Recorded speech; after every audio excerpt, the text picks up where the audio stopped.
আগামীকালকে হচ্ছে 21শে ফেব্রুয়ারি আন্তর্জাতিক মাতৃভাষা দিবস, সাথে হচ্ছে আমাদের শহীদ দিবস। তো এই আলপনা হচ্ছে রঙিন থিমে করা হচ্ছে, কারণ হচ্ছে যেহেতু আমাদের আন্তর্জাতিক মাতৃভাষা দিবস, ভাষা মানে হচ্ছে বাংলা ভাষা, যেটা আমাদের দেশকে রিপ্রেজেন্ট করে। আর আমাদের দেশ মানেই হচ্ছে রঙিন দেশ, সুজলা সুফলা শস্য শ্যামলা দেশ। সেই জন্য এই আলপনা আমরা রঙিন আলপনা করছি। আর এই আলপনা আমরা করছি হচ্ছে সিলেট আর্ট কলেজ এবং প্রকৃতি রূপন্বেষণ সংগঠনের সার্বিক সহযোগিতা এবং হচ্ছে সিলেট সিটি কর্পোরেশন আমাদের সার্বিক সহযোগিতায় আছে।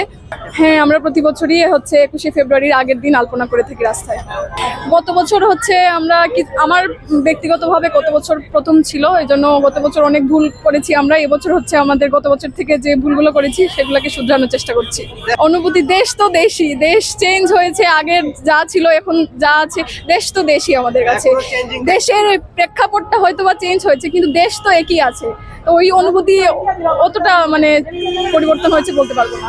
আমরা অগণিত, আসলে রাস্তার থেকে অনেক মানুষ আসছেন, সাধারণ মানুষ যারা হেঁটে যাচ্ছেন তাদের মূল্যবান সময় থেকে একটু সময় বের করে এই যে আলপনা করছি আমরা, এটা দেখে তাদের হয়তো বা অনেক ভালো লাগছে, তারা আসছেন, এসে আলপনা করতে যাচ্ছেন। তো অনেক মানুষই কাজ করছি আমরা, অনেকেই আছি, অনেকে আসে পরে যুক্ত হয়েছেন। তো আমার গোনা নাই আসলে।